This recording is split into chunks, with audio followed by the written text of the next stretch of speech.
Hi guys, just want to give you an update on the auditing document on how to do audits with customers. So I've done a quick video just to run through everything with you. So obviously you've got the link which should come with the link to the YouTube channel as well. If you open the link up, the customer standards audit form will be there. On an Android phone, we have the applicator on the bottom right hand side indicated with 3 lines. If you click on that, it'll give you the option to add it to your home page, and you can save the audit document to your home screen rather than accessing the link every single time that you need to do it. So the first thing to notice on the audit document is that customer feedback is paramount to ensure we clean their building according to their standard levels. As a result, you must always give the customer the opportunity to complete the audit with you, which involves you walking around with the customer. So the first thing you'll fill in is whether the customer is accepted to do a walk around with you, or if they're too busy and they've declined, in which case that would be a hybrid audit. Customer accepted, hopefully, is what they'll choose, which will be a joint audit if you walk around with the customer. First thing you do is select the account name that you're doing the audit on, and select the location as well. Once you've done that, you'll have an option to indicate who is doing the audit. In this instance, it'll be myself.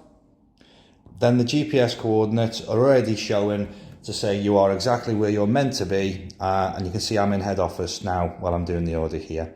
So the audit split into 3 parts. You have health and safety standards, which is what we get judged by. We need to make sure we're 100% compliant for health and safety. That doesn't mean you tick yes to every one, because we need to be 100% compliant. It means you be honest and transparent with the answers, because a failed audit is just an opportunity to rectify and make things better. So on the health and safety requirements, it does give you an option to add pictures. For now, due to the storage issue we're having with the server, any photos that you take after you've done the audit and save them to a file on your phone indicating what site and what date. So if we ever request the photographs, you'll have access to them and you can send them over to us. This glitch will be fixed. And you'll be able to take the pictures and send it with the audit at the same time. But for now, guys, no photographs. So the 10 regulated requirements for health and safety is that we've got COSH regulated chemicals on site. We should be using Selden's products in every instance, and the cleaner should not be buying, under any circumstance, any equipment themselves.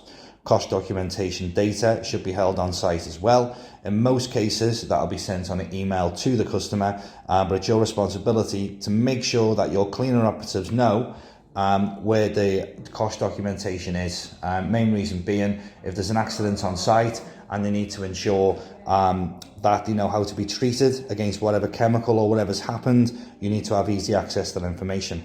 No bleach on site. The answer should be yes, there is no bleach on site. Bleach has been banned for commercial use in premises for over 15 to 20 years now. Correct colour coding equipment as well. That doesn't just mean we've got correct colour coding equipment on site. It means that we've got correct colour code equipment on site and we're not cross-contaminating it as well.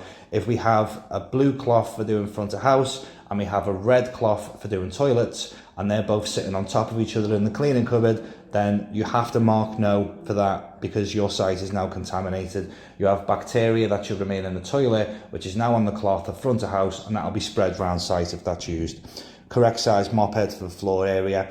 For the size of floor area that we're doing in all of these sites, it should be a blue Kentucky mop for front of house. If you're using dolly mops to do front of house, the keg weighting in that mop is not strong enough for you to do a large surface area. So it's a blue Kentucky mop for front of house, and it's a red dolly mop for toilets. Is equipment clean?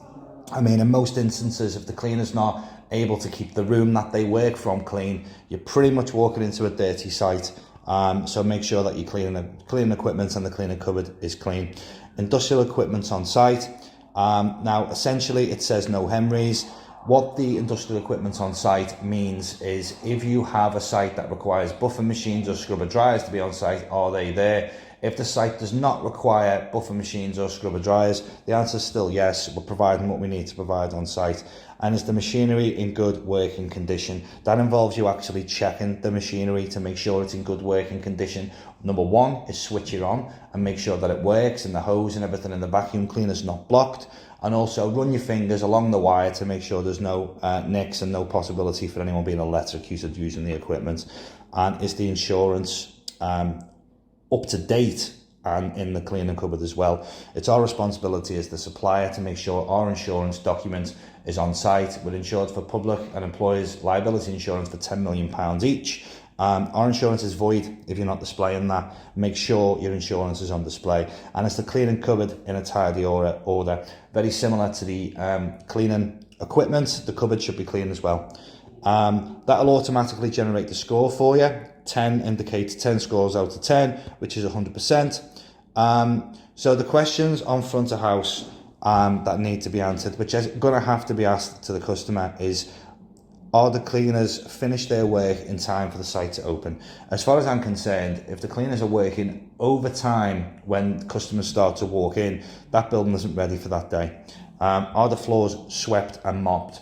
Bear in mind, we're not judging this on today, we're judging this on the experience for the month to attach to the SES as well.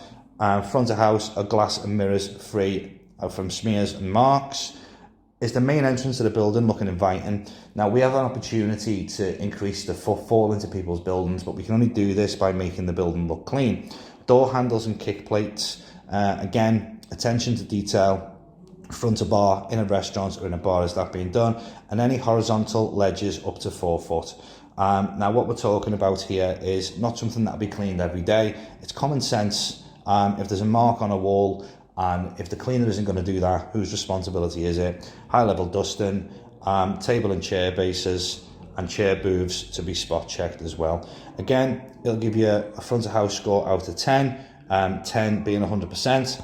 You can go on to the next part of the audit, which is cleaning standards and toilets. Again, going over the same items that are on the last front of house, paying attention to things that, again, when I'm personally going into a restaurant, will put me off sort of having a bottle of wine at the end of a meal, is, you know, chewing gum in the urinals. I mean, there's a lot of common sense items in there. Underneath the hand dryers, you know, obviously, given the times that we're in at the moment, it's even more paramount that we control bacteria around sites. Bacteria off hands are being blown directly onto walls.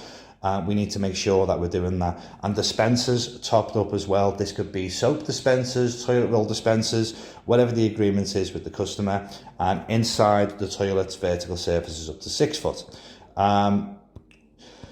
Toilet cleaner removed from porcelain.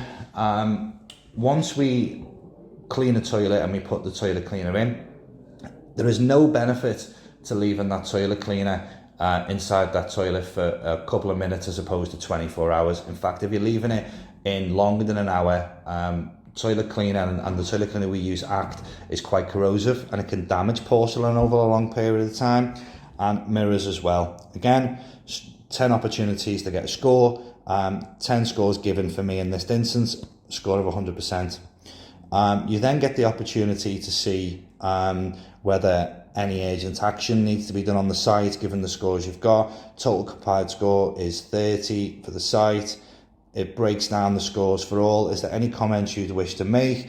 Bear in mind, these come through to me as well, so it could be something the customer's brought up to you. It could be you making a note for yourself in terms of, you know, the cleaner's brought an issue up with wages. You could put there's a uniform issue in there. A couple of questions to ask the customer is, are the cleaners finished on time each day?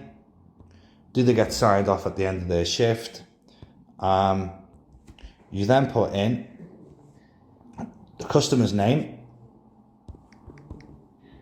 not my name, and the customer will then sign to say that you've done an audit on that site. Okay, they're not signing to say they agree with the audit, but I expect you guys to run the audit through with them. And just explain any issues that you may have found, or ask if there's anything that they want you to particularly look at as well. This audit score will be attached to the SES documents as well.